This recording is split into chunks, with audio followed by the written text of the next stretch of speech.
오늘은 맥주 감사 주일로 이 예배를 드리고 있습니다.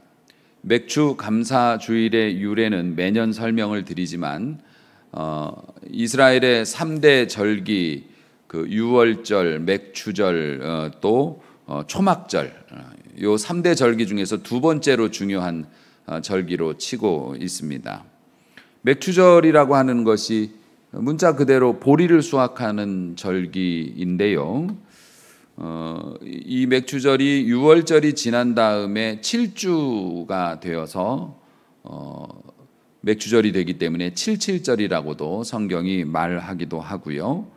또 6월절 절기 중에서 누룩이 없는 날이 두 번째 날인데 그때부터 7주 해갖고 50일이 됐다고 그래서 오순절이라고 하기도 하고 그렇습니다. 또 그 이스라엘의 날씨가 이스라엘의 이제 맥주절의 유래가 이스라엘의 날씨가 건기하고 우기로 나누어지는데요. 그 6월절이 될 때쯤 하면은 우기가 끝이 난대요. 그리고 6월절서부터 맥주절까지 한 50일 정도의 기간 동안에는 건기인 거예요.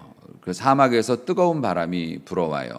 그래서 이 사람들이 보리를 심어 놓으면 새해 첫 농사인데 보리를 심어 놓은 것이 그 우기 때 이제 비로 인해서 땅이 온전하게 잘 젖어 있고 50일 동안 뜨거운 바람이 불어오면서 이것들을 곡식을 연글게 한다는 겁니다. 곡식을 연글게 해서 그때쯤 돼서 추수를 하게 된다는 거예요. 그러니까는 이 사람들에게 있어서 맥주절이라고 하는 것은 처음 익은 열매예요. 그해 농사의 첫 수확인 거죠. 그래서 초실절이라고도 부릅니다. 처음 익은 열매를 거두는 초실절. 그 우리가 룻기에 보면 그 룻 그리고 나오미의 그 며느리가 룻이죠. 룻이 이방 여인인데 시어머니 따라가지고서 다시 이스라엘로 돌아와서 거기에서 보리 막 추수할 때 보아스라고 하는 그 지방의 유력자하고 또 이렇게 잘 돼가지고 이런 이제 이야기가 있지 않습니까? 그 룻기가 이 맥주절을 배경으로 한 이야기예요. 그러니까 맥주절에는 그렇게 풍성한 절기였던 것이죠. 오늘날 교회에서는 늘 듣는 얘기가 그렇습니다. 저희는 보리 농사도 안 짓는데 왜 맥주절을 지킵니까? 이렇게 얘기를 해요. 물론 구약의 맥주절과 지금 신약시대 교회에서 지키는 맥주절은 날짜상으로도 다르고 절기상으로도 다르고 완전히 달라요. 하지만 그 의미가 이제 중요한 거예요. 구약시대 맥주절의 의미는 어떤 의미냐면 농사는 하늘에 달린 거지 않습니까? 그래서 올해 농사를 내가 시작은 해야 되니까 시작은 하지만 올해 농사가 잘 될지 안 될지는 아무도 몰라요. 지금도 그렇고요. 비가 올지 태풍이 올지 아니면 무슨 천재지변이 일어날지 아니면 그때까지 내가 살아있을지 어떻게 될지를 모르고 하는 거예요. 그리고 그렇게 시도를 했는데 시간이 되어 딱 보니까 올해도 역시 감사하게 결실을 주신 겁니다. 그러니까 얼마나 감사한 겁니까? 야, 올해도 잘 될까 안 될까, 될까 안 될까, 내가 살아있을까, 아니면 내가 병들어 있어 이런 것도 못할까 막 걱정하면서 시작했는데 결실을 보게 해주셨다. 역시 우리 하나님 감사해. 그러니까 앞으로도 잘 지켜주실 거야. 이 의미가 오늘날 교회의 이제 맥주절의 의미예요. 우리가 한 해를 시작할 때도 시작은 했지만 올 한 해 어떻게 내가 잘 해낼 수 있을까? 내가 열심히는 해보겠지만은 이걸 견뎌낼 수 있을까? 직장 다니면은 공무원이면은 안전한 겁니까? 아니에요. 어느 날 코로나에 걸려가지고 잘못될 수도 있고 예방접종 맞다가 잘못될 수도 있고 길을 가다 잘못되기도 하고 직장에서 사고를 쳐서 쫓겨날 수도 있는 거고 별일을 다 겪으니까요. 우리가 한 해를 시작하면서 마치 첫 농사를 짓듯이 올 한 해도 잘 해낼 수 있을까? 그런데 한 해 딱 절반에 와서 보니까 잘 해내고 있어요. 건강도 하고 하나님께서 주신 환경도 다 고만고만 잘 지켜왔고 조금 어려운 부분도 있었지만 또 하나님의 도우심으로 큰 문제 없이 또 반년을 살았어요. 그러니까는 맥주절 때 보리를 거두는 사람들의 심정과 비슷한 거죠. 잘 될까 조마조마하고 시작했는데 하나님께서 6개월 동안 잘 지내게 해주셨다. 그럼 앞으로 6개월도 하나님의 은혜로 난 잘 될 수 있을 거야. 하나님 도와주세요. 이런 의미로 그것을 기억해서 우리가 맥주감사 주일을 지키는 겁니다. 이해되셨죠? 이 시대의 모든 사람들에게 해당되는 단어, 제가 말씀을 준비하면서 이 시대의 남녀노소 어린아이를 포함해서 모든 사람에게 해당되는 단어가 뭘까 생각을 해보니까 현대 이 시대의 고생. 왜 그렇게 사는 게 고생스러운지, 심지어는 애들도, 어린이들도 고생스러워요. 학원 순례 해야죠. 엄마가 하라는 대로 해야 되고, 아직은 없는 꿈도 막 키워야 돼. 꿈이 없는데 키우래. 꿈을 찾아 헤매야죠. 청소년들 얼마나 힘들게 공부합니까? 죽기 살기 공부합니다. 어느 건물에 이렇게 제가 잠깐 이렇게 들어가 있었는데 거기가 이렇게 스터디 카페 뭐 그런 게 있더라고요. 애들이 털레 가방 메고 꾸역꾸역 와서 거기서 이거 카드키 찍고 엄마한테 전화하고 문자 갔어? 거기서 카드키 찍으면 문자 가나 봐요. 그러니까 이게 교도소도 아니고 애들이 그렇게 절대 즐거운 발걸음이 아니에요. 걸어 올라오는 발걸음 소리가 터덜 마치 우리 성도들이 교회 오는 발걸음 소리와 비슷해. 터덜. 그러고 공부 그렇게 해요. 그런데도 심지어는 서울에 있는 대학 가기도 어렵다고 할 정도로 경쟁이 치열하고, 대학 나와서도 공무원 되고 싶어서, 경찰 되고 싶어서, 군인 되고 싶어서 그게 아무나 되는 것도 아니고 죽도록 공부합니다. 장년이 되어서 사회생활하는 우리 부모님들은 어떠신가요? 고생합니다. 만 가지 일로 속 썩고 자식들은 마음대로 되지 않고 나이는 들어가 몸은 자꾸 힘들어지는데 말해서 못하겠습니까? 고생합니다. 연로하신 어르신들은요, 몸이 아파요.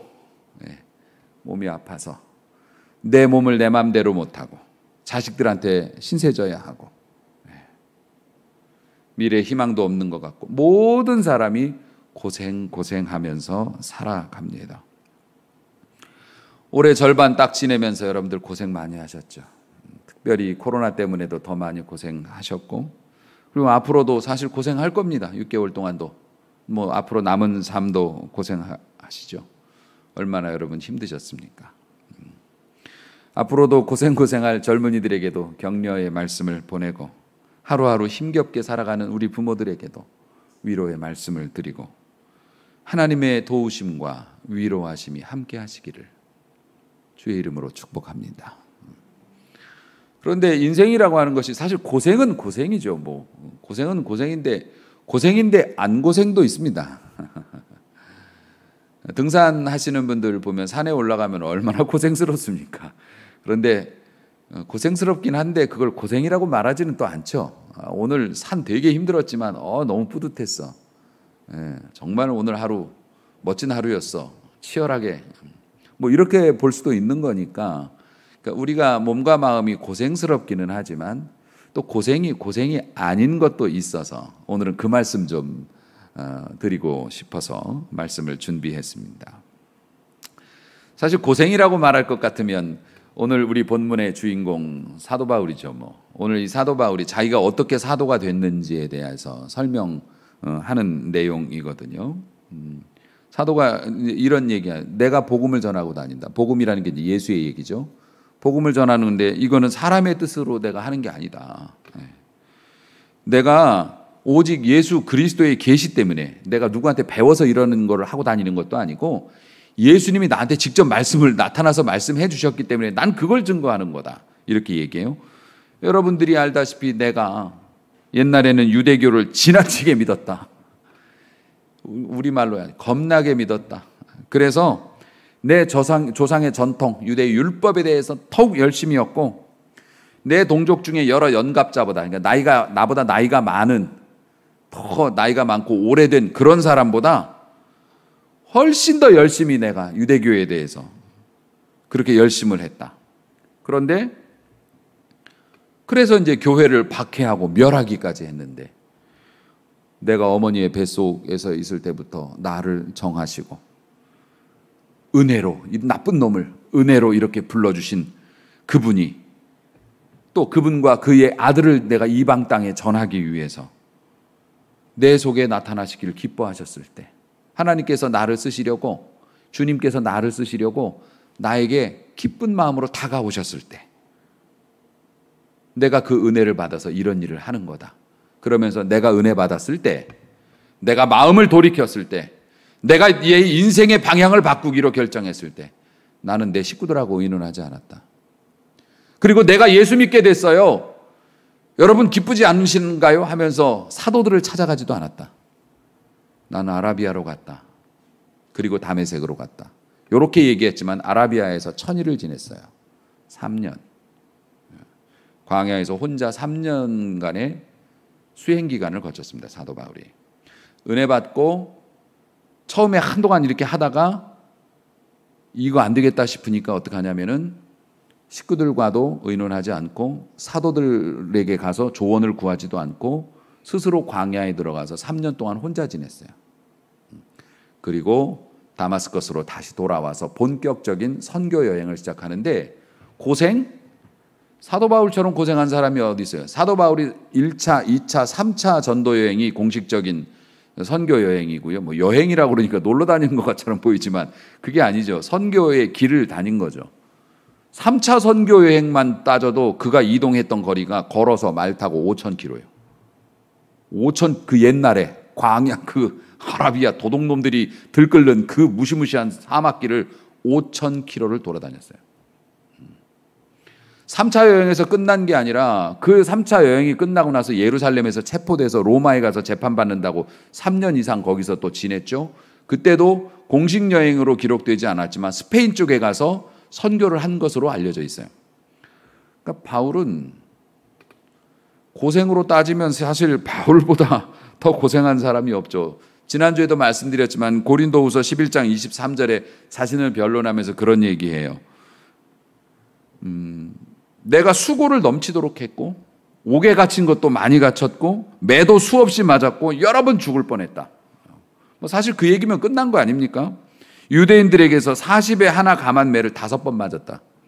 유대인의 율법에서 사람을 40대 이상 때리면은 너무 잔인한 걸로 여겨지기 때문에 근데 때리고 싶으니까 39대까지 때려요.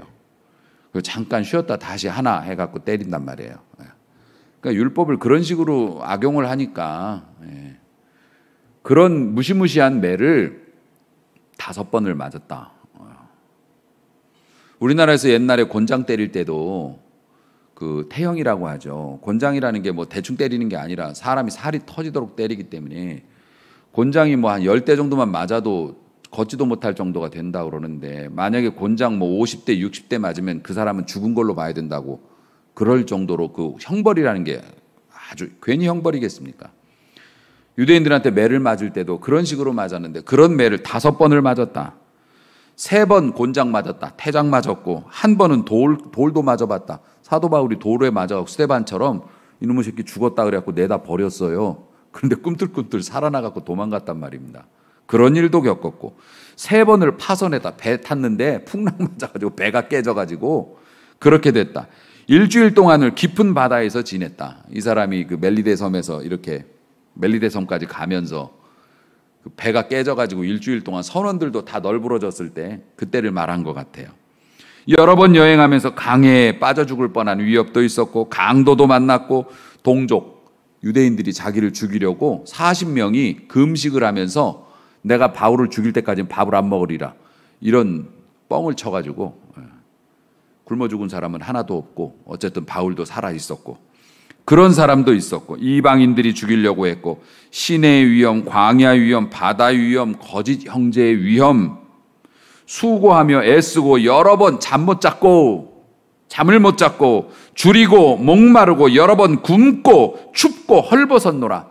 그런데도 나는 지금 내 마음이 고생스럽다. 왜냐하면 내 속에 눌리는 일이 있는데 모든 교회를 위하여 염려하는 것이라. 바울은 여기저기 다니면서 교회를 세웠기 때문에 저 교회가 또 잘못되나 봐. 저 교회에서 또 문제가 있대. 그러니까 계속 걱정되니까 편지를 써서 보냈어요. 고린도전서, 고린도후서, 갈라디아서 이런 것들. 또 내 후배가 잘하고 있을까? 디모데전서, 디모데후서. 그러니까 바울은 고생으로 말하면 바울이 끝판왕이죠. 그런데 바울은 자신이 그렇게 했던 것에 대해서 얘기는 하지만 그래서 나는 내 인생이 저주스럽고 옛날에 대법원에 그 판사로 들어갈 수 있는 내가 그런 코스를 잘 밟고 있었을 때가 좋았지. 그렇게 얘기를 하진 않아요. 그는 뭐라고 얘기하냐면은 고린도전서 9장 16절에 내가 이렇게 복음을 전하고 이렇게 수고를 하지만 자랑할 게 없다. 이거는 부득불, 이건 원래 내가 해야 되는 일이기 때문에 안 하면은 벌을 받는 일이기 때문에 왜 안 하면 벌을 받나요? 알고 보니까 주님의 은혜가 너무 큰 거예요. 그런데 배웠다는 놈이 가만히 있으면 안 되죠. 그러니까는 그렇게 받아먹고 바울이 영적인 눈이 열려서 보니까 하나님의 은혜를 그렇게 많이 받아놓고 그냥 나 좋은 대로 살면 하나님이 내게 벌을 주셔도 내가 할 말이 없어. 내가 인간이면 내가 양심이 있으면 받은 은혜만큼 나도 열심히 그만큼은 못 되지만 나도 최대한 해봐야지. 그래서 그는 그렇게 돌아다니면서 여행을 했던 것이죠. 주님의 은혜가 너무 커서 자신이 주의 일을 하면서 겪었던 어려움은 고생이라고 말할 수 없다. 이렇게 바울이 얘기를 했던 겁니다. 이런 고백이 참 어떻게 가능할까요? 우리들의 모습은 어떨까요? 제가 뭐 여러분들을 비난하려고 하는 게 아니라 우리들의 모습이라는 건 여러분도 포함이고 저도 포함입니다. 이건 진솔한 고백이에요. 어떤 분이 이렇게 얘기했어요. 이 시대의 비극은 피상성이라고. 말을 어렵게 했지만 얘기는 간단합니다. 깊이 있는 삶을 열망합니다. 우리 모두. 인생 한번 살 때 좀 깊이 있는 삶을 살고 싶잖아요. 뭔가 철학을 가지고 뭔가 소신이 있고 좀 좋은 게 좀 멋있는 삶을 살고 싶잖아요. 하지만 그것을 경험하는 사람은 거의 없습니다. 우리 모두 깊이 있는 삶을 열망하지만 실제 깊이 있는 삶을 사는 사람이 거의 없어요. 우리는 그러한 가치를 되게 중요시 여깁니다. 인간적인 어떤 인격, 그리고 품위, 고상한 것, 그리고 많은 배움, 이런 것들을 굉장히 중요하게 여기지만 그럼에도 불구하고 그것을 경험하려 하지는 않습니다. 시원한 물을 열망하지만 샘에 얼굴을 집어넣지는 않아요. 그게 피상성이라는 거예요. 우리는 교양 있는 사람이 되고 싶어 하지만 믿음 있는 사람이 되고 싶어 하지만 믿음 속으로 얼굴이나 몸을 묻으려 하지 않는다는 거예요. 옆에서 보고 참 시원하겠다라고 하는 거예요. 현대인의 삶이 보통 그렇다는 겁니다. 그러니까 현대의 삶의 방식이 사람을 그렇게 만들어요. 일단은 너무 바빠. 너무 바쁘니까 진짜 하루가 막 어떻게 지나가는지도 몰라. 옛날에는 휴대폰도 없었고 TV도 없었고 전화도 없었고 청산 아침에 일어나면 자연 환경 속에서 그냥 어두워지면 자는 거고 뭐 이렇게 사니까 생각할 것도 많고 혼자 있는 시간도 많고 그런 것들이 많으니까 사람들의 생각이 깊었죠. 우리 옛날 분들이 생각이 깊었고 옛날에 나라를 위해서 막 충정을 바치고 헌신하던 그런 선비들의 나이가 20대 초반? 요즘 20대 초반이면은 PC방에서 게임이나 하고 뭐 애들하고 인계동이나 다닐 그런 나이죠. 물론 뭐 20대 초반을 제가 무시하는 건 아니지만 보통 뭐 그렇게 삶을 즐길 나이죠. 하지만 옛날에는 그렇게 성숙했단 말입니다. 그런 것들이 이제 여유 공간이 있으니까 생각이 깊어지고 이렇게 할 수 있었겠죠. 너무 바빠요. 그래서 피상성, 수박 겉핥기라는 말이 있죠. 아무리 핥아보십시오. 수박 껍데기가 얼마나 두꺼운데 수박 맛이 나나. 현대인들이 종교적인 의미에서도 그렇다는 거예요. 신앙생활도 깊은 신앙을 열망하지만 거기다 내 몸을 담그려는 하지 않는다는 거예요. 그저 번듯한 교회, 스펙 있는 목사님, 불안하니까 그런 데 가서 죄송합니다. 이게 큰 교회를 비난하면 안 되는데 난 큰 교회를 하고 싶지 큰 교회를 뭐 비난하고 싶은 생각은 없어요. 나도 하고 싶었지만 그런데 치열하게 그리스도인의 삶을 실제로 현장에서 경험하고 예수님처럼 바울처럼 그렇게 살아보려고 내 삶을 쪼개는 노력은 사실 불가능하다는 거예요. 먹고 사는 문제 때문에, 미래를 위한 준비 때문에 피상적으로 살 수밖에 없는 게 현대인의 불행이다. 그래서 종교적으로는 훨씬 더 많은 지식을 가졌지만 영적인 능력은 없는 거죠. 예수의 이름으로 이걸 못해. 그래서 영적으로 위기에 처하면 더 멋있는 목사님, 더 설교 잘하는 목사님, 더 훌륭한 교회를 찾으면 찾을까? 스스로 나서서 예수의 이름으로 선언이 안 되는 거예요. 이게 현대인의 불행이라고 이야기하는 겁니다.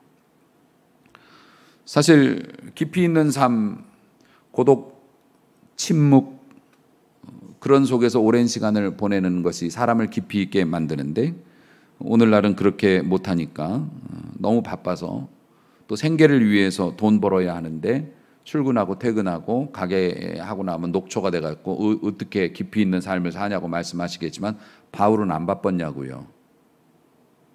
바울은 놀았냐고. 바울은 직업을 가지고 있었어요. 목회자인데 천막 깁는 일을 했다고 그랬죠. 그분이 이제 그 일이었던 것 같아요. 평생 세상의 직업을 가지고 살았어요. 그러니까 바울이 스스로 돈을 벌었다는 거죠. 선교 비용을 자기가 벌어서 쓰고 다녔는데 물론 이제 그럴 수밖에 없는 사정이 있어서 바울이 천막 짓는 일을 뭐 하고 싶어서 한 게 아니죠. 사역만 하고 싶었겠죠. 그런데 바울은 계속 옮겨 다니잖아요. 계속 옮겨 다니기 때문에 좀 이쪽에서 사례비가 나올 만하면 옮겨. 사례비가 나올 만하면 성숙돼 있다는 거니까 바울은 사명 따라서 또 옮겨요. 그러면 거기 가면 예수가 누군데 또 이거부터 시작을 하거든요.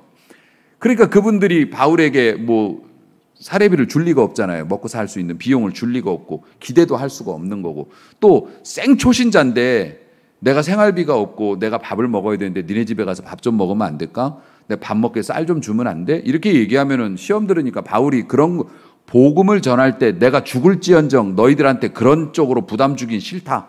이렇게 고백을 했지 않습니까? 그러니까 바울은 어쩔 수 없이 안 그러면 굶어 죽으니까 어쩔 수 없이 일을 해가지고서 생계를 유지할 수밖에 없었어요. 계속 옮겨 다니니까. 그러니까 바울은 가만히 한 군데 있었으면 그런 거 안 하고도 사역을 열심히 할 수 있었겠죠. 근데 바울의 사역의 특성이 그렇고 근데 이제 오늘날 교회 목회자들은 그렇게를 안 하시지 않습니까? 한번 이렇게 한 군데 교회를 자리 잡으면 그 성도들과 함께 평생을 가잖아요.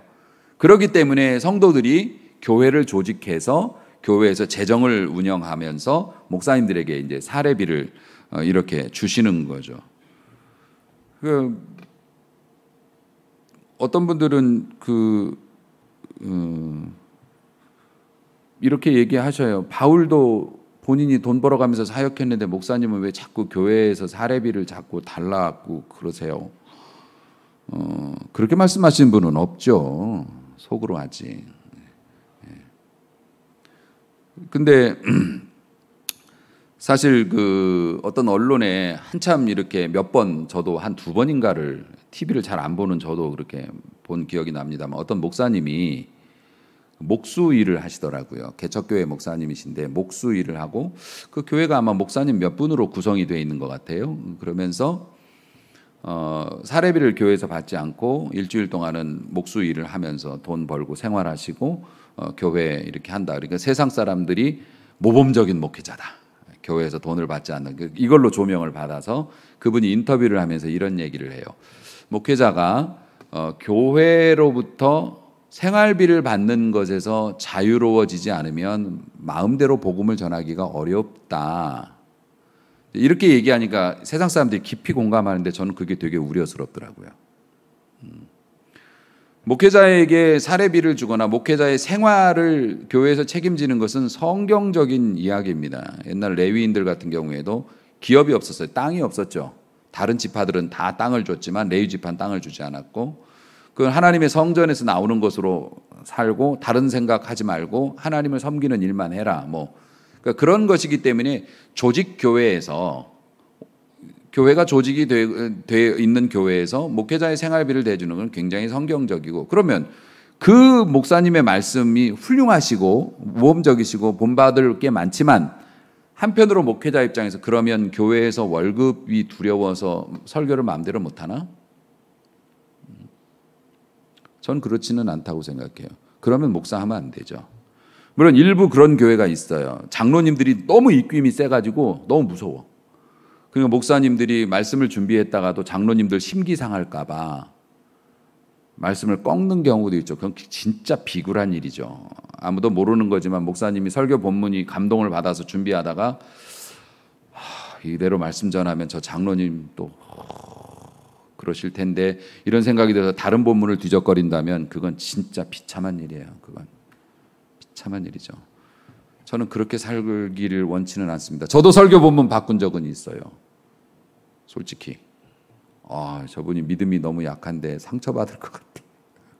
저도 여러분은 저의 적이 아니잖아요. 저희 가족이니까 지금 이렇게 하면 너무 아파할 것 같아. 그래서 다르게 한 적은 있지만 제가 쫓겨날까 봐, 제가 생활비 못 받을까 봐, 제가 교회에서 저를 배척할까 봐 그렇게 하면은 목회자 하면 안 되죠.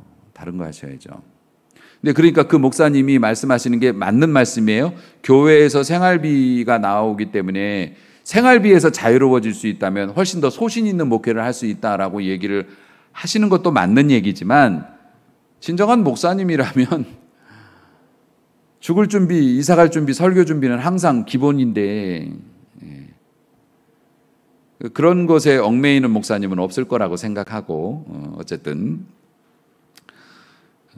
어쨌든 교회 사례비에 얽매이지 않는다면 좀 더 당당하게 그렇게 목회를 할 수 있을 것 같기도 하고 왜냐하면 저 같은 경험에도 제가 뭔가 돈을 쓰거나 식사를 하거나 이래도 이거 성도님들이 헌금으로 이렇게 저에게 주신 사례인데 잘 써야지라는 어떤 부담감이 있는데 만약에 제가 나가서 이렇게 직접 일을 해서 돈을 벌면 내가 벌어서 내가 쓰니까 내가 먹고 싶은 거 내가 그런 즐거움은 좀 있을 것 같긴 하네요. 얘기가 좀 벗어났습니다만은 바울이 우리보다 바빴다는 건 확실합니다. 일해야죠. 전도해야죠. 자기 죽이려는 사람들 피해서 도망도 좀 다녀야죠. 끼니 걱정하면서 그리고 편지 써야지. 성경으로 남을 거니까 밤마다 편지 써야 되죠. 눈도 나빴대요. 바울이 글씨를 주먹만하게 썼다고 그러잖아요. 그래서 눈이 안 좋으니까 주먹만하게 써야지 보이니까. 그래서 대피를 시키고 그랬대요. 편지를 대신 써주게 불러주기도 하고. 기도 생활은 기본이었을 거고. 바울은 어떻게 그렇게 살았을까? 여러분 그냥 간단하게 저는 바울이 아니잖아요 라고만 말씀하지 마시고 여러분 한번 생각을 해보십시오. 여러분이 바쁘시고 또 힘드시고 공부하느라고 그러시겠지만 그래도 하나님과 완전히 둘만 있는 시간을 가졌던 게 언제인지 한번 기억해 보십시오. 그러니까 휴가를 내서 기도원에 올라간다. 며칠을 금식 기도한다. 새벽 예배를 며칠 나온다. 이런 문제가 아니라 단 10분이라도 여러분이 그 시간을 따로 떼서 주님과 단둘이 마주했던 시간이 그런 경험이 언제였던지를 한번 생각해 보십시오. 제가 알기로는 몇몇 분을 제외한다면 기억이 없을걸요. 지금 사도 바울이 우리 앞에 있으니까 바빴다는 얘기는 하지 맙시다. 여러분이 주님과 단둘이 그 주님을 만나기 위해 하나님을 묵상하기 위해서 기도하기 위해서 경건의 시간을 갖기 위해서 따로 시간을 떼어서 그렇게 했던 기억이 언제였는지. 그러니까 저는 이해가 안 가는 게 왜 사람들이 하나님이 복을 주실 거라고 말을 하면서 하나님을 만나는 일을 내팽개치는지를 모르겠어요. 왜 평소에는 하나님을 거들떠보지도 않으면서 하나님이 내게 복을 주셔야 된다고 주장하냐고요. 복을 맡겨놓으신 게 있나요 혹시? 살아계신 하나님이 우리의 생, 사, 화, 복을 관장하시고 주관하신다고 우리가 그렇게 고백하면서 왜 그렇게 하나님을 그렇게 멀리 하시고 내팽개치시냐고요. 그러니까 좀 하나님께 덕을 보고 싶다면 하나님을 좀 존중하실 필요가 있지 않을까요? 그러니까 우리가 바쁜 거는 하나님도 다 아시죠. 하지만 네가 그렇게 바빠도 하루에 10분 우리 TV 보면서 넋 놓을 때도 좀 있잖아요, 솔직히. 그러니까 10분이나 한 2, 30분이라도 나를 만나줄 수는 없겠니라고 말씀하신다면 우리가 뭐라고 말씀드릴 수 있을까요? 앞으로 남은 6개월 맥주감사주일 또 바울의 삶을 보면서 고독과 침묵에 대해서 한번 좀 여러분이 마음의 짐으로 가지고 있을 수 있길 바라요. 고독과 침묵. 고독과 침묵이 뭐 별건가요? 나 오늘 목사님 설교 듣고 오늘부터 말 안 한다. 이해해라. 내가 말대답 안 하더라도. 이게 침묵이 아닙니다. 인생의 고독과 침묵이라는 건 중단됨을 의미하는 건데요. 실직, 잘 다니던 직장에서 갑자기 나와야 됐어요. 막막해. 내 나이가 몇인데. 또 혹은 갑작스러운 병. 그래서 일상이 중단되고 삶의 패턴이 완전히 바뀌어버리는 거죠. 그 병 때문에. 또 어떤 개인적인 좀 뭐 재정적인 어려움이 사기를 당했다든가 뭐 이런 식으로 돼서 데미지를 입었어요. 복구가 불가능할 정도로. 이런 것들이 인생에 있어서 고독과 침묵입니다. 어려워지는 환경들. 또 혹은 이런 거는 이제 방금 말씀드린 거는 타의에 의해서 오는 강제로 오는 고독과 침묵이죠. 생각이 많아지고 그것 때문에 속이 뒤집어졌다 엎어졌다 막. 그 얘기는 뭐냐면 내가 평소에 막 달리던 일상이 중단된다는 뜻이에요. 그러니까 고독과 침묵입니다, 이게. 남한테 의논하기도 그렇고 도와줄 것도 아니고 나 어려워졌다고 찾아가면 부담스러워할 거고 괜히 눈치 보이고 뭐 그러면서 이제 고독과 침묵이 되는 겁니다. 이거는 이제 강제적인 거고 아니면 자발적인 고독과 침묵이 있습니다. 이게 제일 좋은 거죠. 이게 제일 좋은 겁니다. 우리가 브레이크를 밟는 거예요. 우리는 가장 빠른 차, 가장 빨리 달릴 수 있는 차를 선호하지만 브레이크가 잘 들어야지 그게 좋은 거 아닙니까? 살아서 집에 도착해야죠. 빨리 달리는 것도 중요하지만 살아서 집에 와야 될 거 아닙니까? 그래서 우리 인생에서 고독과 침묵의 브레이크를 좀 밟아야 한다. 이것이 맥주절을 지내면서 1년의 절반을 지내면서 남은 한 해 하나님의 은혜 아래서 의미 있는 삶을 살고 깊이 있는 삶을 살려고 하는 그리스도인들에게 드리는 사도 바울의 제안인 겁니다. 브레이크를 밟아라. 그 사도 바울은 그 브레이크를 어떻게 밟은 겁니까? 형제에게 의논하지 않고 아라비아로 갔다. 이게 이제 자신의 삶에서 브레이크를 밟은 거예요. 사역을 하다 보니까 이게 뭔가 안 되게 처음 초기 사역을 한동안 했어요. 근데 막 너무 열광적인 거죠. 거기에서 허점이 발견됐어요. 엘리야 같은 경우가 그런 경우입니다. 엘리야 같은 경우에 갈멜산에서 막 850명의 거짓 선지자들하고 1대1 혼자 단신으로 가고 맞짱 떠가지고 막 하늘에서 불이 내려오고 막 뒤집어지고 막 엄청난 역사를 했죠.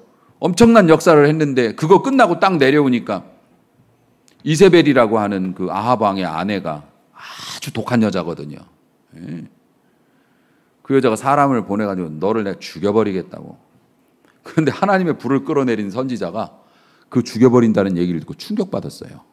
도망갔어요. 로뎀 도망가다가 너무 뜨거워가지고 정신없이 도망가다가 물도 안 갖고 도망가다 정신을 잃게 생겨서 로뎀 나무 그늘 아래 앉아가지고 나를 죽여주옵소서. 이만하면 할 만큼 한 것 같습니다. 생명을 걷어가 달라고 하나님께서는 이런 밥통 같은 녀석. 그래서 그를 그리 시냇가에다 옮겨놓고 그 시냇가에 물을 마시게 하면서 그리고 까마귀가 먹을 거 갖다 주고 거기서 노숙했어요. 고독과 침묵이죠. 거기서 노숙했습니다. 그러다 나중에 그리 시냇가 물도 말랐어요. 하나님께서 은혜 주셔서 하나님의 산으로 가라. 거기서 사명을 다시 주시고 거기서 재무장을 한 다음에 어떻게 되냐면 더 강력한 영적인 그래서 아합 왕을 찾아오죠. 스스로 와서 막 비를 내리게 하고 막 그 하나님의 은혜로 막 역사를 온전히 감당하는 그런 사람으로 이제 변모가 되게 되는 겁니다. 그 엘리야 같은 경우에도 그랬던 것처럼 바울 같은 경우에도 초기에 불붙는 사역 때문에 아라비아 광야로 그렇게 갔죠. 사실 이런 그 성경에 나오는 위대한 사람들이 이런 고독과 침묵의 시간을 통해서 더 큰 사람으로 변화된 예는 뭐 흔히 많이 있죠. 위대한 사람은 다 그래요. 모세 호화로운 궁궐에서 차기 대권주자로 성장하다가 한순간에 미디안 광야에서 내 양도 아니고 장인의 양을 치는 사람으로서 상거지가 돼서 40년을 살았죠. 그리고 나서 그의 나이 80에 하나님의 지팡이를 손에 잡고 애굽으로 쳐들어가서 호롤단신으로 들어가서 10가지 재앙으로 애굽을 갈아엎어버리고 200만이 넘는 그의 백성들을 이끌고 홍해를 쪼개면서 나오는 하나님의 일꾼으로 쓰임받습니다. 할렐루야. 그거는 애굽에서의 40년보다 더 중요했던 것이 광야에서 고독과 침묵의 40년이었죠. 이제 그만큼 큰 일을 또 감당해야 했기 때문에. 다윗은요 10대 때 왕으로 기름 부음 받았어요. 왕 될 거라고. 10대 때 골리앗을 죽였어요. 하지만 그렇게 사람들이 그가 금방 왕이 될 거라고 생각했지만 다윗은 30세가 돼서야 비로소 온전한 왕의 자리에 올랐고요. 그 전에 골리앗을 죽인 영웅적인 행적으로 인한 사울의 그 반발 때문에 미치광이가 돼가지고 쫓아다녀가지고 그 사울을 피해서 엔게디 광야 동굴에서 고독과 침묵의 시간을 13년을 가지죠. 부하들하고 도망다니고 블레셋으로 가서 미친 사람 취급하며 침을 흘리고 어기적대고 이런 세월을 겪고 나서야 사실 다윗이 어려서 왕이 됐다면 성군이 되었을지 그건 아무도 모르는 거죠. 하나님께서는 그렇게 다윗을 쓰셨고 뭐 또 이런 고난과 연단이라면 또 요셉이 빠지면 서운하죠. 요셉도 형들한테 팔려간 건 기본이고 보디발 장군의 아내가 유혹한 걸 거절했다고 하는 그 선한 행실 때문에 2년간 지하 감옥에서 말이 지하 감옥이지 그 당시에 지하 감옥이 어땠겠습니까? 말도 안 되는 환경에서 그렇게 토굴 감옥에서 2년을 보냈죠. 세례 요한은 메뚜기를 먹고 살았어요. 이렇게 장성한 사람이 메뚜기를 먹고 살았고 광야에서 성도가 없어서 돌들에게 외치면서 예수님을 만날 때까지 그렇게 보냈고 더 얘기하면 입이 아픕니다. 이 사람들의 공통점이 뭡니까? 그들은 하나님의 사람이었지만 침묵과 고독의 시간을 통해서 더 깊어졌고 생명이 흘러넘치는 진짜 사역을 할 수 있는 사람으로 변화되어졌다는 걸. 목사님, 아니 우리가 바울입니까? 제가 요셉이에요?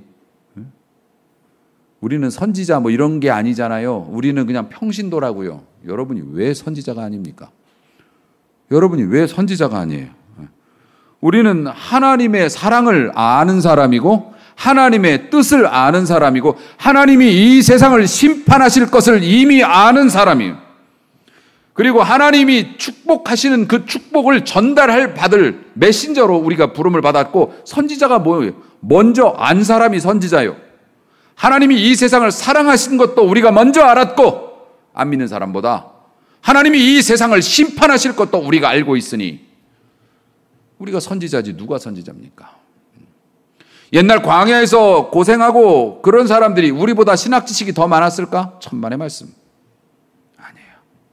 그들은 너무 단순하게 하나님을 만났고 하나님을 알았고 이유 불문하고 하나님이 하라 하시니 그냥 할 수밖에 없었어요. 심지어는 똥으로 불을 피워서 밥을 해먹으라 해도 하나님이 하라 하시니까 왜요? 라고 말 못하고 했고 오른쪽으로 누워서만 뭐 얼마를 자라 그래도 하나님이 시키시니까 그렇게 했습니다. 오늘날 우리는 너무 많은 것을 알죠. 하지만 깊이가 너무 없어서 그래서 고생된 겁니다. 고생이 골병이 되는 거예요. 고생이 한이 되는 겁니다. 그러니까 나중에 뭐라고 합니까? 내가 너희들을 위해서 어떻게 살았는데 너희들이 나한테 이럴 수 있어. 이게 제일 초라한 말이거든요. 솔직히 말해서. 내가 당신한테 어떻게 했는데. 제일 초라한 말이죠. 사랑하는 성도 여러분, 모든 것이 다 잘 되는 것 같죠. 그런데 메말라가고 있단 말이에요. 계속 달립니다. 고생하면서 더 많은 일을 하기 위해서 더 좋은 걸 잡기 위해서 계속 많은 일을 해요.